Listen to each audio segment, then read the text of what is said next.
안녕하세요. 본지품강 59강 진행하겠습니다.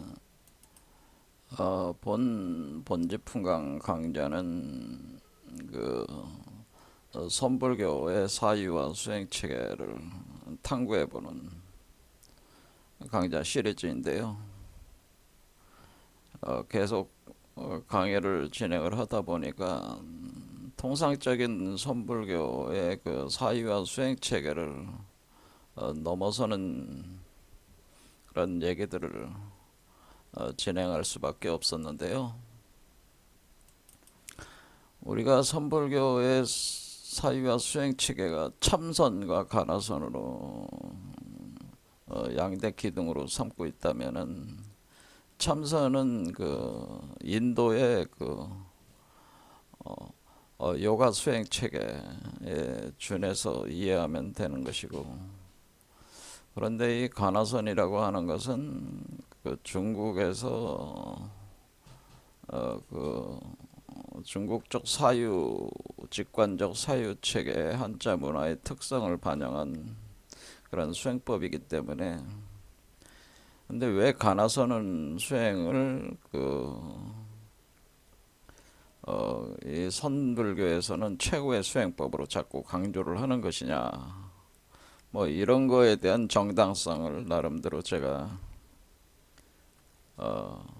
파악을 해보기 위해서 계속 공부를 탐구를 진행을 하고 있습니다.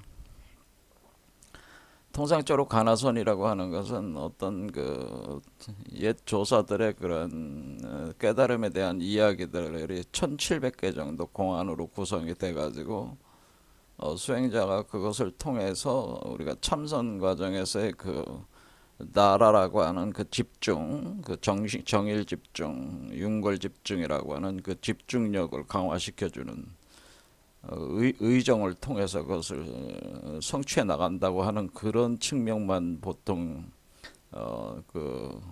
주목해서 봤는데요. 제가 주목하고 있는 거는 그런 측면 외에 다른 중요한 그 이유가 있다라고 하는 거죠. 그것은 언어의 본질과 관련이 돼 있는데, 언어,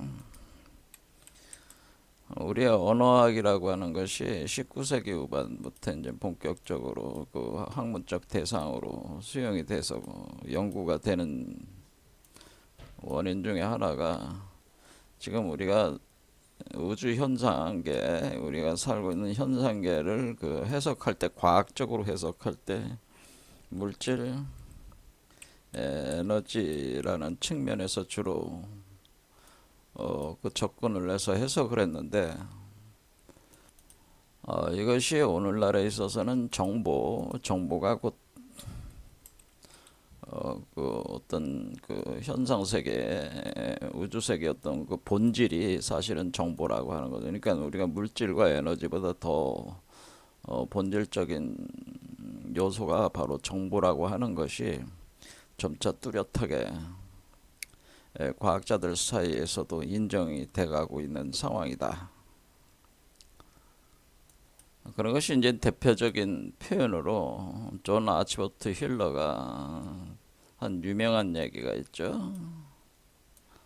It from bit라고 하는 거죠. 그러니까 그것은 비트로부터 나왔다는 건데, 이트라고 하는 것은 만물이죠. 모든 만물은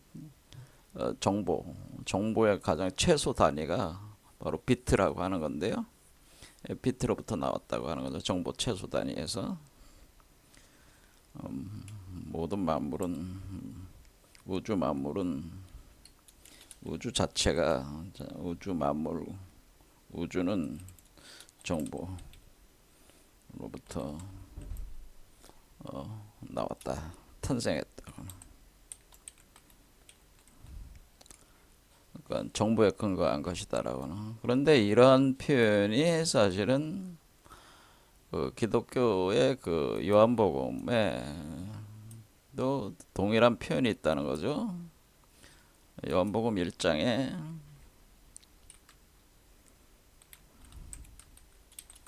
1장에 모든 만물은 말씀으로 지어지지 아는 것이 없다.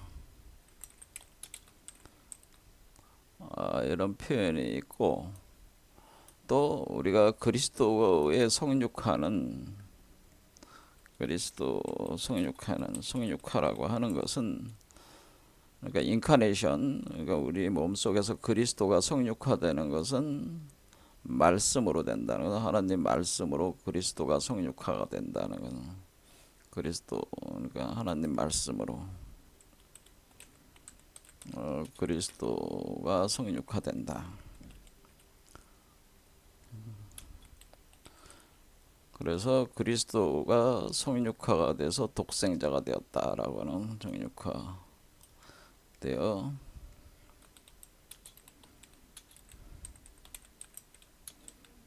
된다라고 하는 겁니다. 그러니까 우리를 구원을 하게 되는 그런 본체가 사실은 그리스도 메시아라고 하는 건데, 이것이 성육화되는 것도 말씀으로 되는 거거든요. 그래서 이 말씀이라고 하는 것이 정보와 같은 표현이기 때문에, 그래서 우리가 말씀으로 된 성육화된 사람을 우리가 신이라고 하는 겁니다. 신. 그래, 믿을 신자를 쓰는, 믿음. 그러니까 여기가 말씀으로 된 사람이란 뜻이잖아요. 그러니까 이 신자를 잘 보면은 말씀 원자에다가 사람 인자이기 때문에 말씀으로 된 사람이 거기가 곧 믿음의 증거물이다라는, 증거물이 그리스도다. 그러니까 여러분들이 이렇게 태어나는 요 그리스도는 신과 인간 사이에 그 믿음의 증거물이 된다는, 그래서 믿음으로 구현된 존재라고 하는 거죠. 그런데 그 믿음이라고 하는 것은 사실은 말씀으로, 그러니까 하나님 말씀에 의해서 창조된 존재라고 하는 것이죠. 그래서 여기서는 창조 작업이 태초의 창조도 있지만은 우리 몸속에서 두 번째 창조가 있는데 제2의 창조가 있다고 하는 겁니다. 최초의 창조가 사람 속에서 반복되는 제2의 창조가 일어나는데, 제2의 창조가 바로 그것이 그리스도와 그 세계의 창조다. 이렇게 이제는 기독교에서는 개념을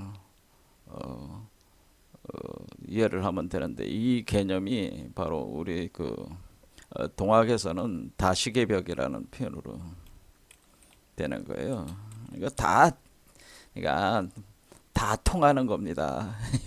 뭐 다 다른 게 아니고 다 통하는 거고, 불교도 여기서 예외일 수는 없다는 거죠, 이 메커니즘에서. 그런데 이 말씀, 사람의 그 어떤 문명적 구조에서는 그 언어라고 하는 것이 사실은 본래적으로는 하나의 언어였다고 하는 거죠. 우주 근원에서 하나의 언어였는데 이 언어가 분기가 됐다고 하는 거죠. 언어가 분기가 돼서 가지쳐서 나가게 되는데, 그러니까 이게 이제는 본래적 어떤 근원적 언어, 그 여기서는 이제 하나님 말씀으로 표현되지만은 불교에서는 본래 면목의 말씀의 구조, 정보 구조, 뭐 이렇게, 우리 한국에서는 첨부라고 하는 거죠. 이게 첨부, 그러니까 본래의 하나의 언어, 하나의 언어 체계를 우리 한국 철학에서는 그걸 첨부라고 하는 겁니다. 첨부. 그래서 첨부경, 여러분들이 첨부경이라는 말 많이 들어봤잖아요. 그래서 이 부자가 부호 부자이기 때문에 그 하늘의 부호라는 뜻이죠. 그러니까 본래 하나의 언어 체계가 첨부다. 그래서 이 첨부가 어디에 있었냐면은 이 첨부가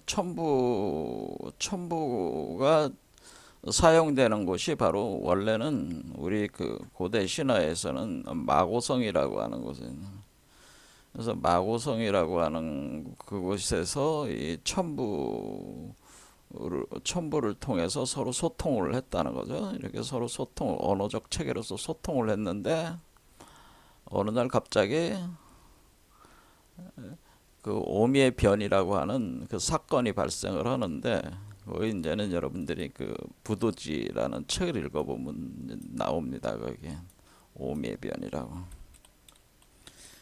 오미의 변에서 오미의 변이라고 해서, 그러니까 오미라고 하는 것이 다섯 가지 맛이라는 뜻인데, 원래는 불교에서는 깨달음의 세계를 일미라고 합니다. 깨달음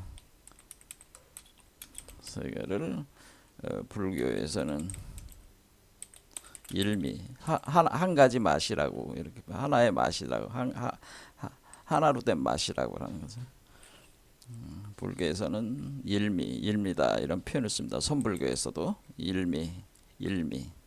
근데 이게 오미가 돼 버렸다는 거예요. 오미가 됐다는 것은 분열됐다는 거죠. 일 숫자가 오 숫자가 됐다는 얘기입니다. 한마디로. 그래서 일미가 오미가 됐다. 그러니까 맛으로 표현했다는 거죠. 맛으로.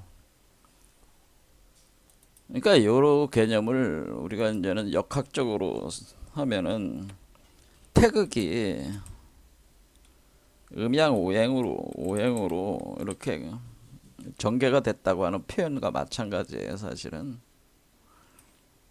그러니까 태극이 원래 하나인데 음양으로 쪼개지고 분열되고 음양이 오행으로 또 쪼개져 나가고 이렇게 된다고 하는 거죠. 그래서 오행이 된다. 태극이 음양 오행이 됐다는 표현을 오미의 변이라고 하는 거죠. 일미가 오미가 됐다라고 하는 겁니다. 요걸 이제는 우리 마고성에서는 오미의 변이라고 하는 겁니다. 그러니까 인간의 그 의식 속에 분열 의식이 들어오기 시작한 거죠. 음양 오행이라고 하는. 그러면은 여기서 이제는 이렇게 되면서 오미의 변이 일어나면서 뭐냐면은 결정적인 사건이 뭐냐면은 그것이 하늘과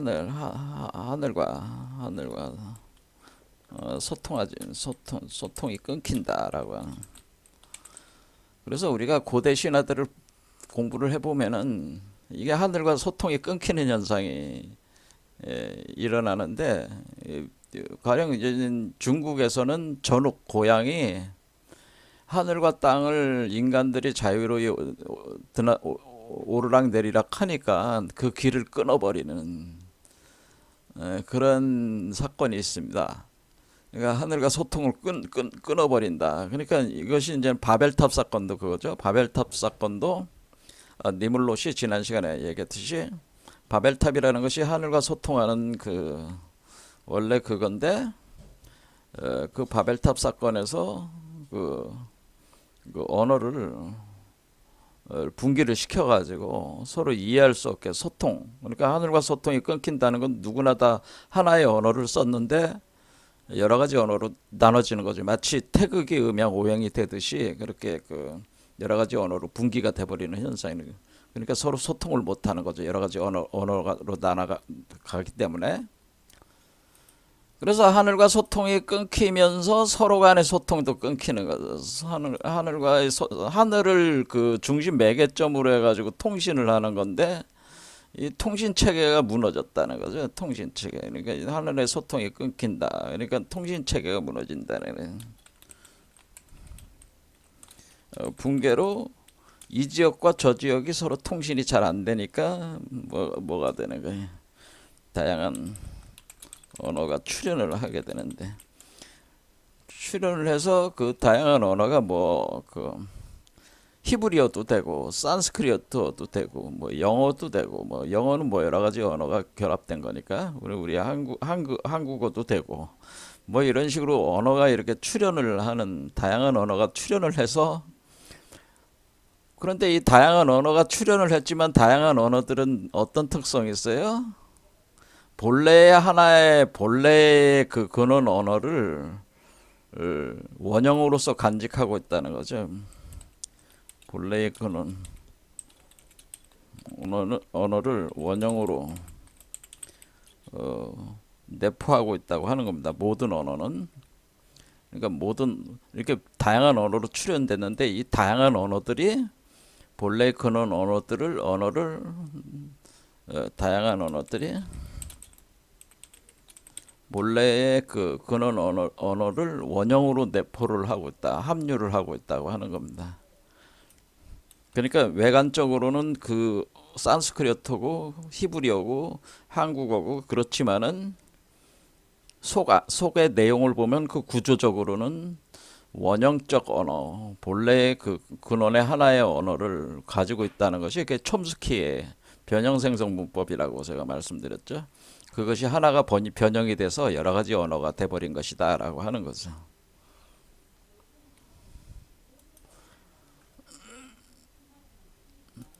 자, 그래서 이 원형의 언어가 있고 그 인간들이라고 하는 것은 촘스키의 주장으로는 이렇게 근원 언어를 다 가지고 있고 이 근원 언어에 의해서 우리가 그 언어를 통해서 사유하는 그 기능 그걸 우리가 이제 지능의 도구라고 하는 거죠. 우리가 이제 를 통해 지적 사유를 전개하는 도구로 언어를 사용을 하게 되는다 그런 얘기입니다. 자, 그러면 언어라는 것이 지식과 관련이 돼 있는 거죠. 그러니까 언어가 지식이 되는 건데 지식이 되려면은 지혜가 지혜를 언어화 시키면은 그게 지식이 되는 거죠. 그러니까 우리가 지혜를 언어 문자로 구성해 놓으면 이게 지식이다. 뭐 그럽니다. 그러면 우리가 지혜라는 것을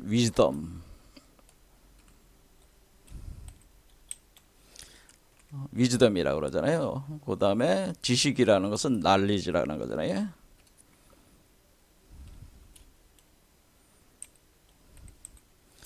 그러니까 우리가 뭐냐면은 위즈덤을 knowledge 시켜야 돼.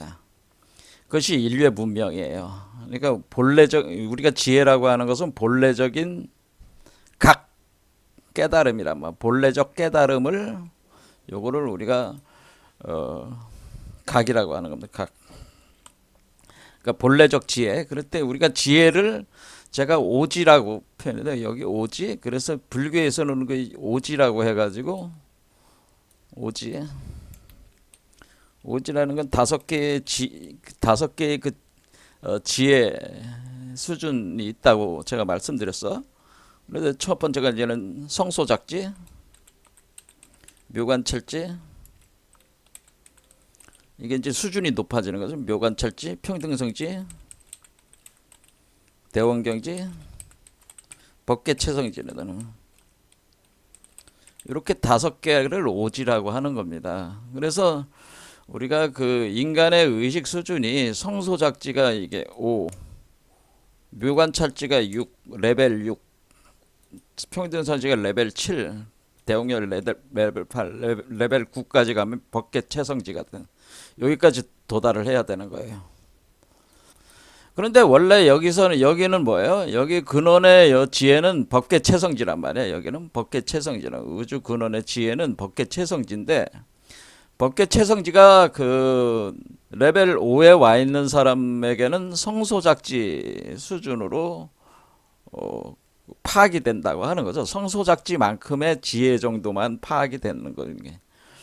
그러니까 우리가 여기서 법계채성지를 발산을 하고 있어도 이 발산되는 법계채성지가 이 사람의 수준에 따라서 다른 지혜로 인식이 될 수밖에 없다고 하는 거죠. 그러니까 여기서 아무리 좋은 걸 줘도 여기서 받아들이지 못하면은 그 수준만큼만 이해가 된다고 하는 겁니다. 그거를 우리가 통상적으로 그렇게 되는 거를 우리가 understanding이라고 합니다. 이해한다라고 해요. 이해. 그러니까 우리가 지혜를 지식으로 만들려면 지혜는 지혜를 이해 이해를 하는 거다. 지혜 이해. 그럼 우리가 지혜라고 해서 지혜라는 것을 이해를 한다네. 이해.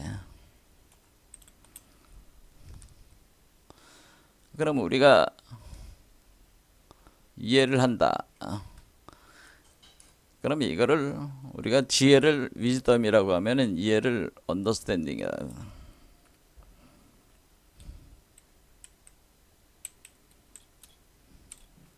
이런 식으로 이제 표현을 합니다. 통상적으로 이걸 위즈덤을 언더스탠딩해서 knowledge로 만든다 이렇게 보는 겁니다. 지혜를 이해를 해서 knowledge 지식화시키는 거예요. 그런데 인간의 문명이라고 하는 것은 지혜를 우주적 지혜를 이해를 해서 knowledge로 만들 때 지식화 과정을 할 때 지식화 과정을 전개를 해서 이 지식을 가지고 전수를 계속 해나가는 거죠. 전수를 이 지식화할 때 이것을 언어 문자로만 하는 거잖아요. 이해하고 지식화시키는 거 언어 문자로 하는 거란 말이에요. 그러면 이 지혜를 이해를 해서 지식화시킬 이해를 통해서 지식화 시킬 때 이 지혜라고 하는 요소는 이 법계 체성지혜를 얘기하는 우주 근원 지혜를 얘기하는 우주 근원. 그런데 이해를 하는데 이해 정도 수준이 이 우주적 지혜 중에서 묘관찰지 정도의 수준까지 이해를 하는 사람은 그 정도 수준까지 지식화시킬 수 있다. 그런 얘기가 되는 거죠. 자, 그러면은 우리가 이해를 해서 지식화시키는 정도 수준이 그 생명의 수준을 결정짓는다는 거예요. 생명의 수준을. 그러니까 지식화 능력이 생명의 수준이에요. 생명의 수준을 결정짓는 겁니다. 그러니까 우리 지식화 능력, 그러니까 지식화 수준, 그것이 우리가 얘기하는 우리 마음의 수준 정도. 그러니까 마음이 그려낸, 마음이 체계화돼서 이렇게 틀로 만들어진 데이터 구조 수준만큼 생명의 수준이 결정돼서 우리가 이제는 표현을 할 때 제가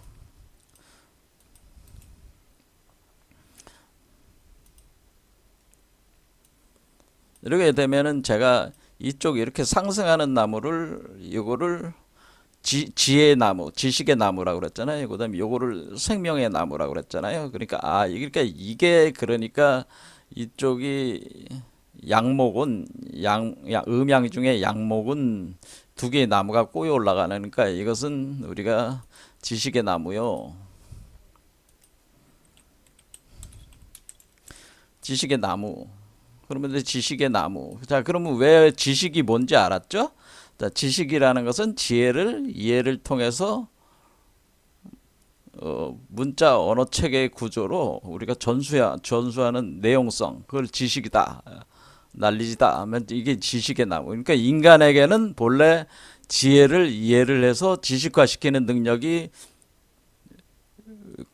가지고 있다는 거예요. 이거를 우리가 촘스키가 얘기한 인간은 언어로 사유하려는 그런 능력이 본원적으로 가지고 있다고 하는 거, 그 말과 같은 그런 측면이 있는 겁니다. 그러면 지식의 나무다. 이렇게 되면은 우리가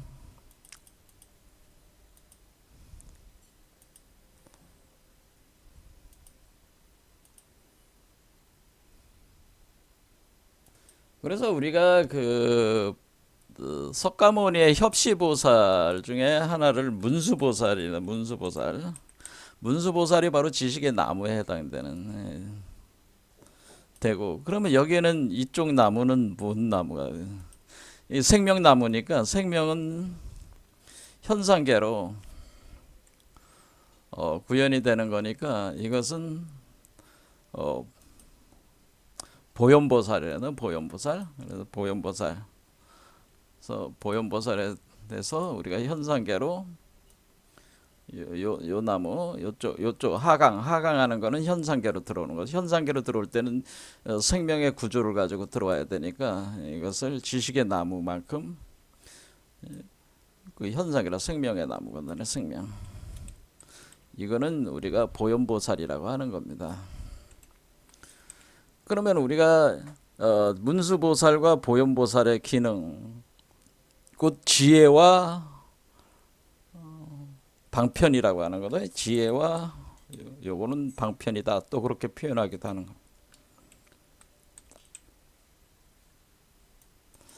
자, 그러면은 우리가는 지금 뭐냐면은 인류는 지금 상승하는 거, 상승하는 거. 그러니까 여기로 가는 거. 그러니까 우리가 인류는 지금 현재 어, 열애장을 요거를 생성시켜 심장 착화해서 생성시킨데 그게 거기서 성소작지, 묘관찰지, 그다음에 평등성지, 대원경지, 법계채성지 이렇게 이것 자체의 지혜 수준이 레벨 업해 나가는 거예요. 이렇게 그것을 이제는 우리가 많은 분들이 그것을 점수다라고 이렇게 표현하죠. 점수. 그러니까 점진적 수행을 해야 된다. 그러니까 지혜가 이렇게 높아지는 거니까 점수적 수행이다. 그런 게 있고, 그러니까 도노적 수행이다. 그런 것도 있는데, 이거 도노와 점수가 여기서 이제는 논쟁이 붙는 이유가 있어요. 자, 그래서 도노 점수는 왜 이 둘이 논쟁이 붙는 것인가? 이거는 나중에 이제 설명을 드리겠지만은 일단은 표면적으로만 보면은 점수적 어떤 상승 과정이 있다고 하는 거죠. 그러면 점수적 상승 과정은 우리가 지혜가 오지가 상승하는 것만.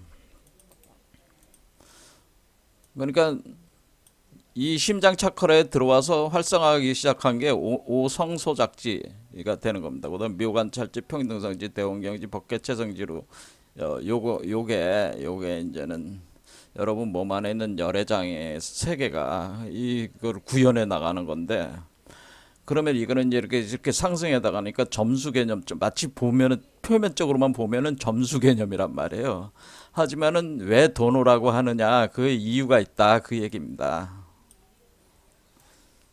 자, 그러면서 이 오지를 성취해 나갈 때 뭐냐면은 우리에게 있어서 지금 이 용뱀이 이렇게 있잖아요. 용뱀이. 그러니까 용뱀의 독을 처리해 나가는 이 오지는 오독, 5가지 독을, 이거를 독자라면 오독, 그러니까 포이즌.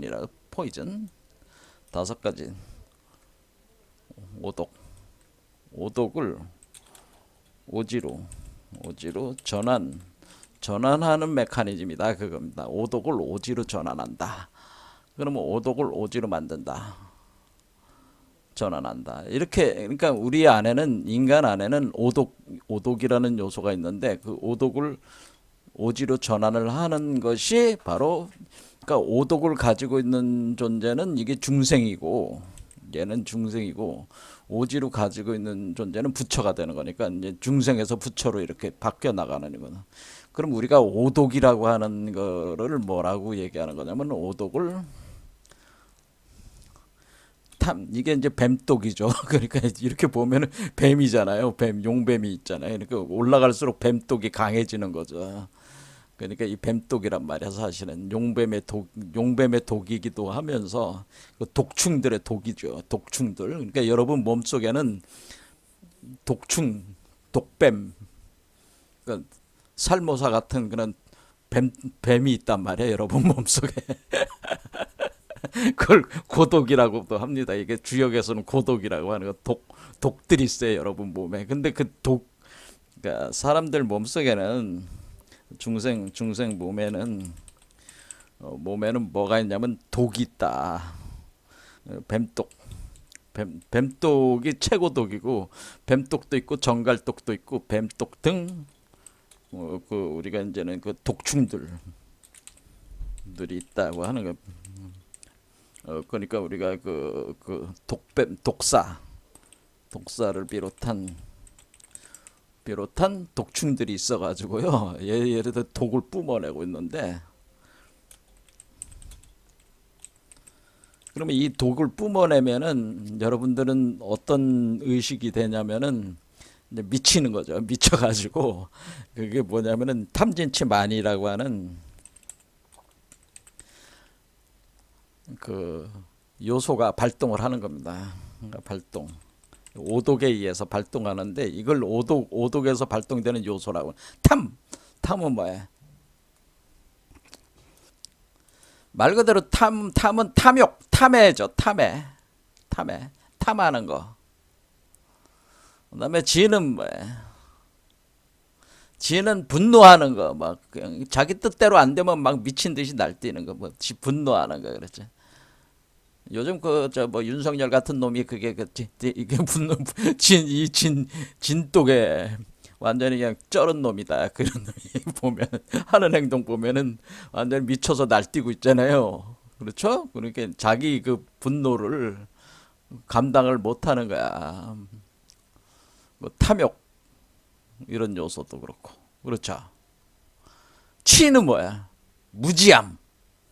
아주 무명하고 같은 그런 개념이기도 하지. 무지, 치. 그러니까 뭐 백치다 이렇게 얘기하죠. 백치. 그러니까 우리가 바보, 멍청이. 그러니까 지혜가 없는 존재. 그러니까 무식한 놈들. 무대 보이는 무식한 놈들 있단 말이에요. 가만 보니까 누가 다 이걸 다 가지고 있어요. 그다음 만이라는 건 뭐야? 그러니까 자만하는 거. 내가 최고야. 뭐 이런 거. 감히 누가 내 앞에서 고개를 뻗들어 이놈들아. 내가 최고야. 내가 제일 잘났어. 뭐 이런 게 많이 자만심. 예? 의는 뭐야? 의심. 끊임없이 자기 거를 누가 이렇게 자기 등 뒤에다 칼 꽂을까봐 아무도 안 믿죠. 그렇죠. 끊임없는 의심. 이게 그래서 이게 다섯 가지 요소를 우리가 탐진치 만이가 오독이라고 하는 겁니다. 근데 사실은 이 오독 이건 탐진치 만이는 드러나는 그런 인간의 욕망, 인간의 그 욕망의 그 내용성을 얘기하는 거고, 실제로 독이라는 그런 관점으로 볼 때는 이 독사의 독이고 독충들의 독이단 말이에요. 그런데 이게 독사나 독충은 어떻게 해야 돼? 독충은 이게 우리가 뭐라 그래요? 그 독사나 독충을 잘 먹는 그 독사나 독충을 먹고 사는 그 생물이 있어요. 그 생물이 있는데 그 대표적인 게 이제 공작새라 그래요. 공작. 그러니까 이렇게 해서 닭 같은 거 있잖아요. 닭, 뭐 봉황, 뭐 이런 게 독충을 쪼아 먹는단 말이야. 독충. 그렇죠? 독충. 그래서 우리가 이제 아미타불을 상징하는 동물이 공작새란 말이야. 아미타불. 이 아미타불이 뭐예요? 공작새로. 근데 아미타불이 뭐하네? 독사나 독충 먹어버려. 그러니까 이런 탐진치 만이를 일으키는 요소인 이 독충들을 먹어버려 가지고 탐진치 만이를 소멸시켜 버리는 거지. 그런 의미가 있는 거죠. 이게 상징과 비유를 이런 식으로 쓴다 그런 얘기입니다. 자, 그래서 여러분이 이제는 용뱀에서 봉황이 돼야 되는 겁니다. 봉황으로 이렇게 돼야지, 공작새 같은 존재가 돼야지, 여러분들의 그 어떤 이런 오독의 요소를 오지로 바꿔 전환을 해가지고 그 각 봉각 상태에 들어갈 수가 있다 그런 얘기죠. 보통 우리가 각이라고 깨달음이라고 할 때 여기 요 지점을 시각이라고 하는 겁니다. 시각. 깨달음의 시작이다라 그래서 시각. 대승기신 논소 뭐 이런 거 같은 거 보면 시각, 봉각, 불각 이렇게인데 여기가 시각이. 더 정확히 얘기하자면 이쪽 상승하는 데 있어서 여기가 시각이고요. 그러니까 깨달음의 시작이다 그런 뜻이에요. 시각. 그 다음에 여기가 본각이라고 하는 본각.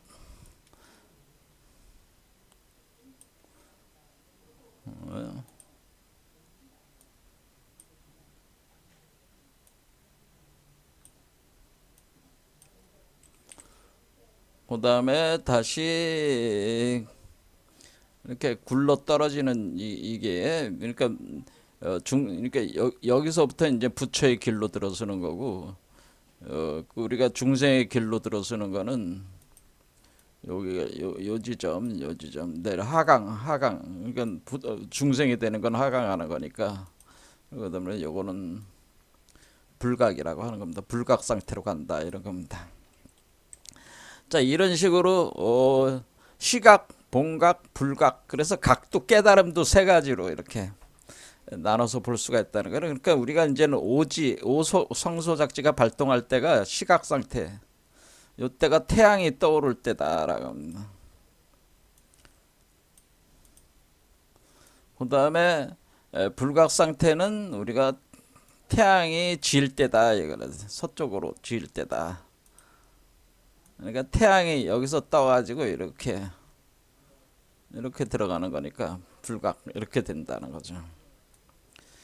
자, 어쨌든 여기서 이제는 우리가 이제는 중요한 거는 지난 시간에 봤듯이 우리가 본래적으로 우주의 근원과 중생들 간에는 이렇게 소통이 돼 있었는데 그 소통이 끊어지는 현상이 이제는 발생을 했다는 거죠. 그 원인에 대해서는 여러 가지 이제는 얘기를 할 수 있겠지만 오늘 뭐 그런 얘기를 하려고 하는 건 아니니까 그러면 우리가 여기서 끊어져 가지고 그 소통이 끊어졌다는 건 우리가 소통이라고 하는 것은 언어적 체계, 부호 체계로서 하는 거기 때문에 그 각 언어가 분기가 되는 현상이다 그런 얘기라고 그랬죠. 그래서 우리가 다시 상승을 하려면은 우리가 지혜를 통해서 상승해야 되는 건데 지혜에 대한 이해를 통해서 지식화 과정을 통해서 인류 문명을 발전시켜 나가면서 그것을 우리가 이제 상승의 기조로 이제 들어가게 되는 것이다. 그래서 생명의 수준을 높여 나간다. 그렇게 할 때 우리가 이제는 그 첫 번째 의식은 이제 분별 의식, 이온 분별 의식에서 비이원적인 어떤 의식 상태로 이제는 진입에 들어가야 되는데 그렇게 이제는 그렇게 끊어진 거를 사건을 제가 이제는 마고성에서 오미의 변 사건이고 그 다음에 바벨탑 붕괴 사건이다 그런 얘기입니다. 그런데 뭐겠어요? 결국에는 목표는 하늘과의 통신을 다시 회복하는 게 목표잖아요. 지금. 자, 그래서 결국에는 하늘과 통신망을 다시 회복해야 한다. 이겁니다. 그러니까 하늘과 통신망을 다시 회복하는 거야. 하늘과 통신망을 다시 회복해야 되는데 그래서 서로 소통을 해야 되는 거야. 그러니까 여기가 본거지고 여기가 각 사람의 적이란 말이야. 그러면은 얘가 이렇게 돼가지고 이렇게 나와야지 서로 소통이 100% 된단 말이야. 만약에 이게 요 밖으로 그러니까 우리가 평등성지 여기로 보면은 평등성지로 나와야지 소통이 100% 된다면 우리가 이제 소통한다는 건 뭐예요? 메시지를 주고받는다는 거 아니에요. 그러니까 여러분들이 휴대폰으로 누구하고 이렇게 통화할 때 뭐 옆에서 잡음이 들리거나 막 그러는 경우가 있잖아요. 그거는 이제 왜곡, 변형, 혼선, 소음 뭐 이런 것이 발생하는 거잖아요.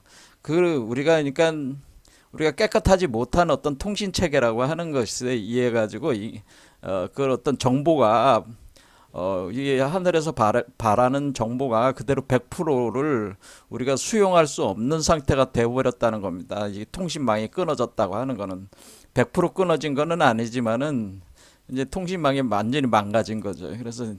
그래서 각자의 그 언어 체계를 통해 가지고 이 통신망을 회복해 들어가는 작업을 한다고 하는 것이죠. 자, 그러면 통신망을 회복하려면은 결국 뭐예요? 요게 구성이 돼가지고 여기로 나와야지 통신망이 완전히 회복돼. 그럼 이 사람의 여기에다가 수신탑이 되는 거죠. 수신탑이자 송신탑이 되는 거고 여기는 이제는 보는 탑이 되는 거고 이렇게 되는 거죠. 그러니까 여기까지 나오는 과정이 있어야 되는데 그거는 우리가 그 지혜력을 강화를 시키면서 나오는 건데 지혜는 결국에는 우리가 지능 능력 그러니까 언어를 구성을 해가지고 언어를 통해서 이렇게 해나가는 거니까 언어 안에 이 자체 안에 있는 그 어떤 본원적 지혜, 본각의 지혜에 대한 그 법계 체성지가 있는데 그 법계 체성지를 파악할 수 있는 원형적 구조가 우리가 지금 여기서 나오는 가나선 이야기들 속에 그 원형을 담고 있다, 그런 얘기를 하는 겁니다. 제가 지금 왜 우리가 가나선을 하는 거냐면은 뭐 의식을 집중시키기 위해서 그것도 하는 거지만은 사실은 더 중요한 요소는 뭐예요? 통신망을 회복하기 위해서 하는 게 통신망을. 그러니까 우리가 가나선을 하는 거는, 가나선을 하는 이유는, 가나선 수행은 하늘과 그 본래 면목과의 통신망 회복을 추구하는 것이다. 회복을 하려는 것이다. 그러니까 통신망을 뭐예요? 통신망을 완전히 회복하려는 시도에.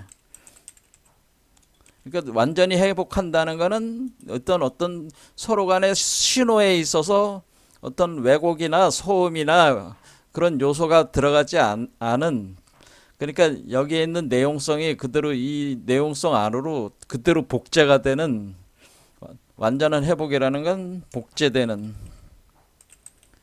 100% 복제가 되는 거죠. 똑같은. 그러니까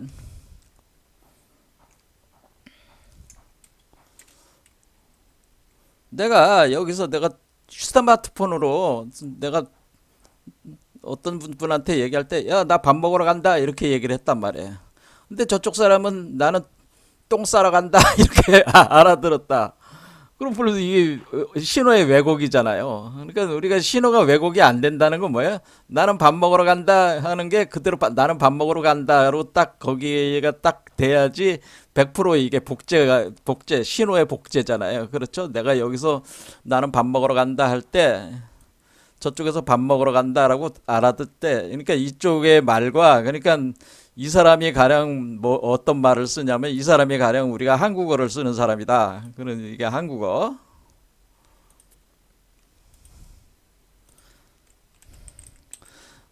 그리고 이 존재는 우주어를 쓴다. 그런다. 우주어를 쓰는 거 아니야. 우주어 말 그대로 우주어를 쓴다. 우주어가 뭔지 모르지만은 우주어를 쓴다. 그러니까 우리가 정보적 구조라는 것이 꼭 언어일 필요는 없잖아요. 그러니까 우주. 나중에 이제는 말씀드릴 때가 있을지 모르지만은 그 우리가 언어라는 것도 다 정기적 신호로 바꿀 수가 있습니다. 그래서 그게 언어라는 게 꼭 그 어떤 이런 문자적 구조를 꼭 가질 필요는 없는 거예요. 자, 그럼 우주어를 한국어로 이렇게 바꾸는, 그러니까 이제 한국어를 하는 사람이 우주어를 한국어로 바꾸는 요거를 디코딩 한다고 그러면 디코딩. 그렇죠? 디코딩. 번역하는 거 아니야. 이 우주어를 한국어로 번역하는 걸 디코딩 한다. 그런 얘기입니다. 디코딩. 그럼 얘가 나는 밥 먹으러 간다 우주어로 얘기했단 말이야. 그럼 한국어로도 나는 밥 먹으러 간다 똑같은 의미로 알아들으면 디코딩에 문제가 없이 똑같은 메시지가 복제된 거잖아요. 메시지가 똑같이 100% 복제가 된 거잖아요. 그렇죠? 그 다음에 내가 한국어를 우주어로 보낼 때는 인코딩 시키는 거죠. 인코딩. 왜냐면 내가 한국어를 우주어로 바꿔야 될 거 아니야. 인코딩. 그러니까 내가 우주어로 보내는 거는 인코딩이고, 그렇잖아요. 이거는 기본적인 얘기 아니야. 뭐 굳이 이렇게 설명 안 해도 아실 거예요. 이거로 바꾸면은 디코딩 안 해. 인코딩과 디코딩 사이에 우리가 똑같은 그 메시지를 보내는데 메시지가 왜곡이 없으려면은 똑같은 내용을 복제된 내용으로 똑같이 똑같은 의미로 받아들여야 되는데 지금 그게 안 된다는 거잖아요. 지금. 그렇죠? 그래서 이 두 개의 그 통신망이 완전히 100% 복제되는, 이렇게 썼을 때 100% 복제라고 하는 것은 인코딩과 디코딩에서의 그런 어떤 정보 손실이라든가 왜곡 같은 것이 없이 정확하게 내용이 전달이 되는 거, 그것이 깨끗하게 전달되는 거, 이거를 우리가 100% 복제가 되는 이런 걸로 이제 지금 제가 말씀드리는 거죠.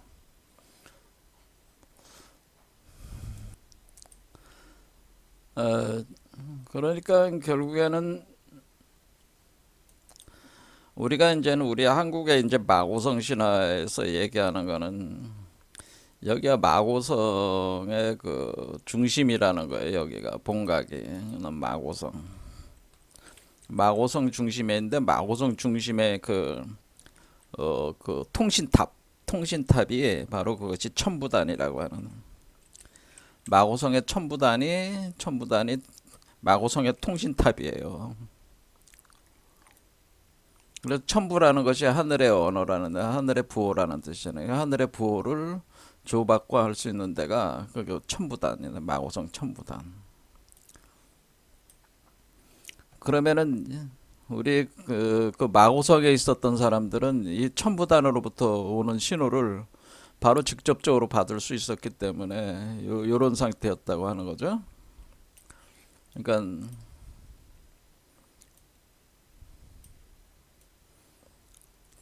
요런 상태에 있다는 그러니까 우리가 불각 상태 빠지지 않았다는 거죠. 근데 요런 상태에 있었는데 우리가 그 오미의 변이라는 것을 설명할 때 변은 그것은 우리가 오금이 변해서 토사가 되었다 이렇게 표현을 했단 말이에요. 오금이 변해서 토사가 되는 바람에 그 하늘의 말을 알아들을 수가 없었다. 소통이 안 되기 시작했다는 거죠. 그러면 오금이라고 하는 거는 오금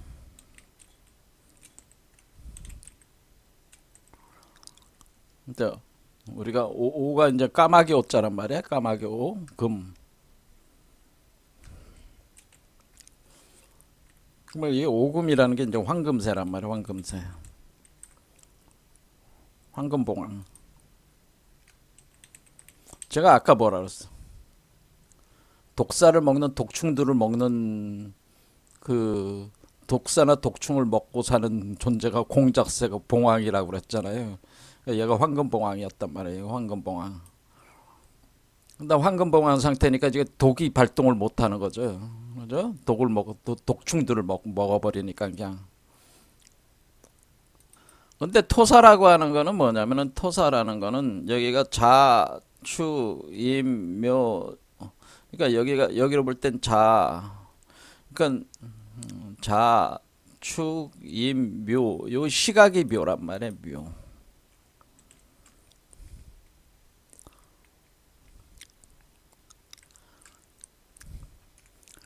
시각과 묘가 불각을 가로지르는 요 선을 우리가 지평선이라고 하는 걸 지상이라고 하는 거죠. 지평. 불각 상태를 유라고 하는 거죠.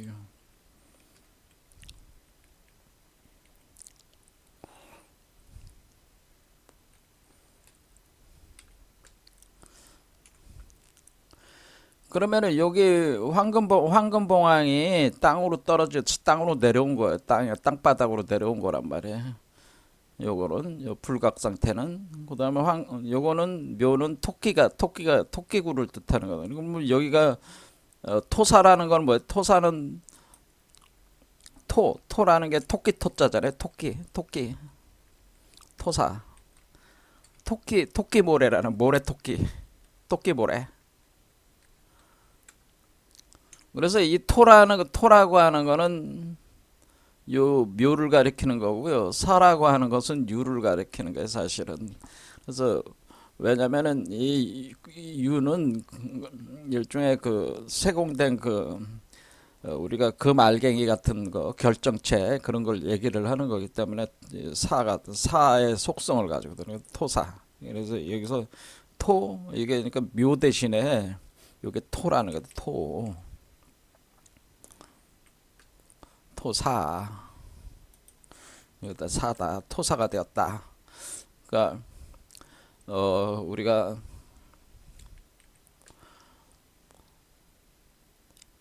오금이 토사가 되었다. 오라고 하는 거는 까마귀가 여기 가운데에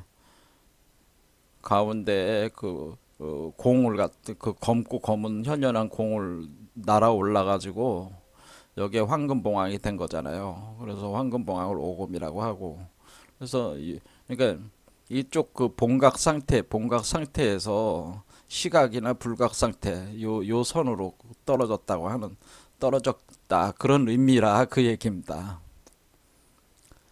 말 그대로 여기는 요 황금봉황이 우리가 보면은 7평등성지가 되겠죠? 머리 밖으로 나왔으니까 7평등성지 위란 말이야.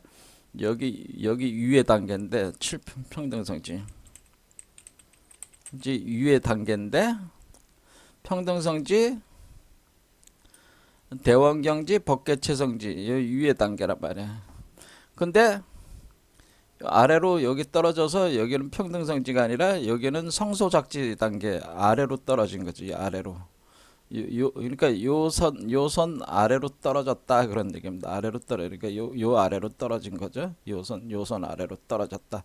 오고미변에서 토사가 되었다. 그런 의미라는 거예요. 그러니까 이게 상징과 비유로 이렇게 설명을 하니까 그 마고성 신화를 누가 이걸 해석할 수 있겠어요. 자, 그래서 이것은 마고성은 우주의 중심에 있는 성을 얘기하는 건데 그 성이라고 하는 것은 몸을 뜻하는 겁니다. 몸. 그러니까 뭘로 보면 되냐면은 그 우리가 이제 샥티라는 그러니까 우주의 어머니의 몸을 뜻한다 그렇게 생각하시면 되는데 뭐 그것까지 하면 또 이제 너무 신화적으로 가면은 또 이제는 이 선불교에서는 반발심을 일으키니까 요 정도로 하겠습니다. 자, 그러면은 우리가 여기서 그 탑이 있고 여기도 탑이 있었는데 얘가 떨어졌어. 떨어졌으니까 다시 뭐겠어요? 그러면 통신탑을 지상에 통신탑을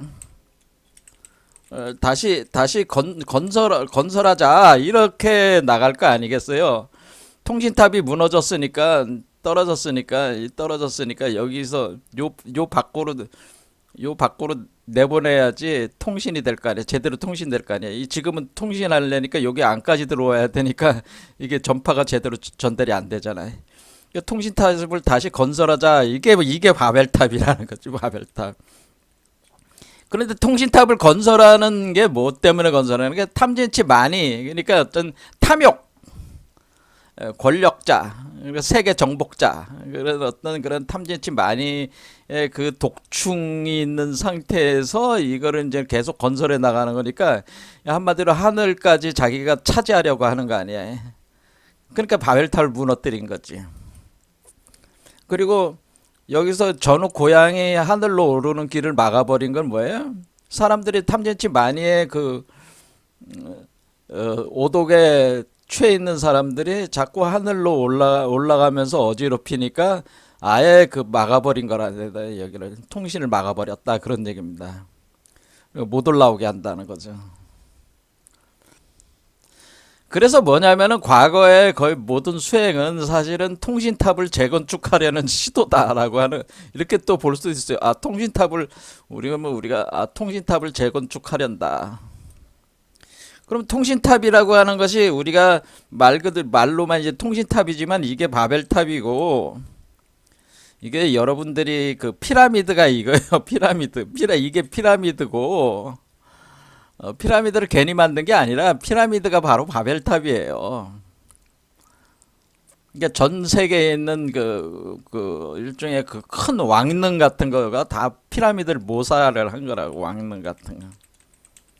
왕릉 그러니까 거대한 왕릉 진시황릉 뭐 이렇게 된 왕릉 같은 게 다 그렇게 이렇게 거대한 산소 무덤 거대한 무덤 뭐 이런 것들이 다 또는 무덤이나 또는 제단 그러니까 우리가 보면은 마야 문명에 보면은 그 제단 있잖아요. 그것도 피라미드처럼 생겼잖아요. 피라미드 꼭대기에서 사람을 갖다가 죽여가지고 희생제의로 바치잖아요. 하늘에. 그것도 그 제단 그런 제단도 다 이 통신탑에 해당되는 것이다라고 하는 겁니다. 그러니까 통신탑의 기능이 여러 가지가 있습니다. 그런데 이 통신탑은 뭐냐면은 사실은 통신탑이 있는 그 자리가 요 머리 꼭대기 때문에 요 자리가 뭐냐면은 인간이라는 소우주에서 이 소우주의 그 세계에서 대우주 세계로 들어가는 일종의 스타게이트가 있는 자리에 요 자리가. 아, 그러니까 여기가 그러니까 요게 피라미드시잖아요. 피라미드. 그렇죠? 요 피라미드이 있으니까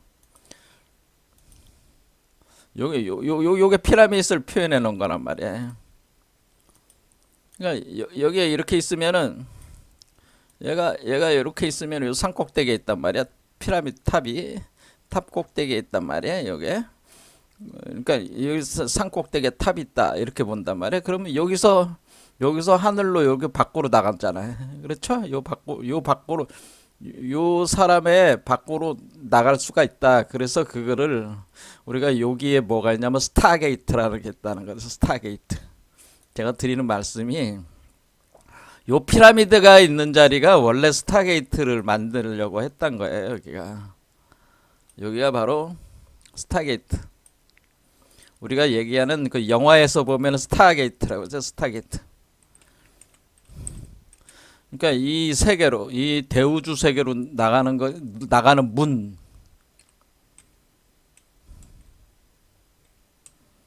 요 스타게이트가 있다라고 하는 겁니다. 그래서 이런 이름이 스타게이트. 스타게이트.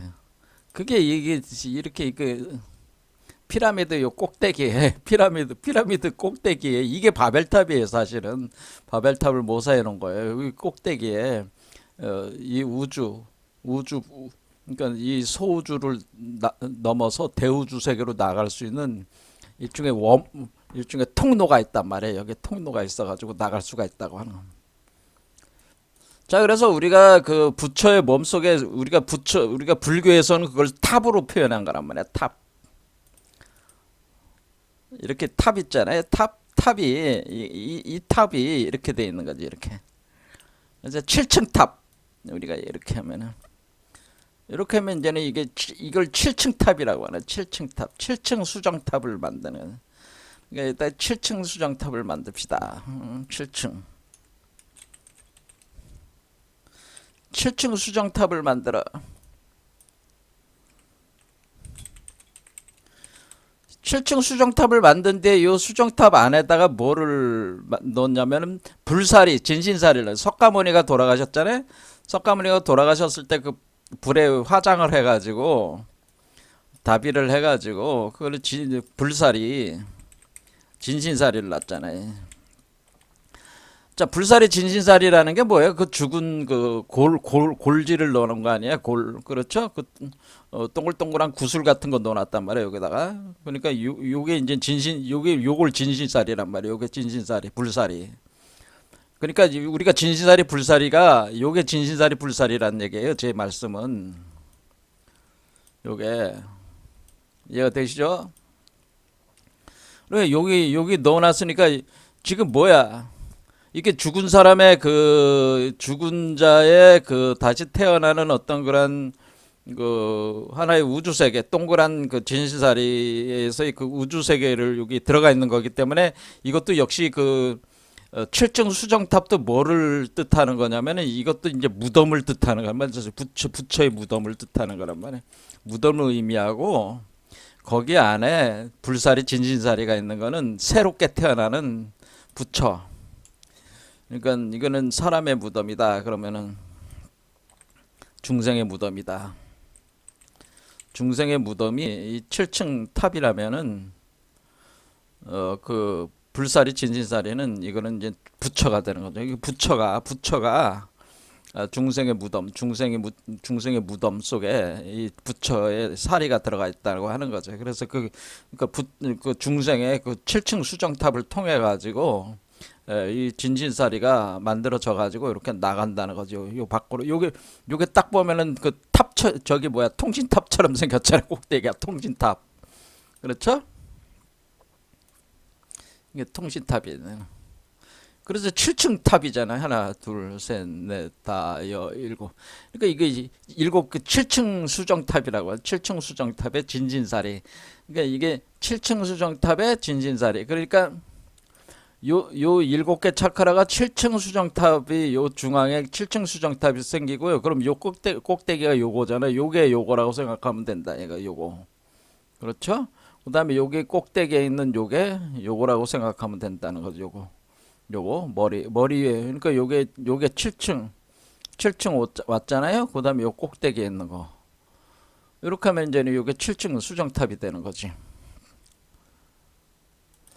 자, 그러면 이제는 결론적으로 이제 얘기하겠습니다. 결국 우리가 가나선이라고 하는 것은 그냥 그 우리가 언어도 다니고 분리 문자라고 하는 것은 기본적으로 이제 잘못된 개념이고, 제가 말씀을 드리지만은 모든 언어는 그 근원적인 그 언어의 세계, 그 부처의 말씀의 세계에 들어갈 수 있는 하나의 원형을 감추고 있습니다. 그래서 사실은 언어를 통해서 그래서 우리가 그 가나선인이 이런 이야기들 선종의 공안들을 통해 가지고 우리가 수행을 할 수 있는 이유가 그 이야기들을 통해서 그 언어 구조를 통해 가지고 우리가 거기에 감춰져 있는 조사들의 깨달음의 이 각 상태를 도달을 할 수 있기 때문에 그 가나선을 사실은 활용을 하고 있는 것이다. 그래서 그 의정을 우리가 지혜를 증가시키는 의정을 깊이 하면 할수록 그 시각이 열리고 시각이 열려야지 본각에 들어가는 거니까 시각이 곧 본각이 되는 게 그게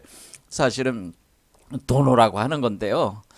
그런 상태로 우리가 갈 수가 있다고 하는 거죠. 그래서 우리가 언어도 다니다 분리 문자다라고 하는 말을 잘못 이해하면 안 된다 그런 얘기입니다. 많은 분들이 잘못 이해를 하고 있다. 그는 그 언어가 필요 없다, 문자가 필요 없다면은 뭐하러 가나선을 합니까?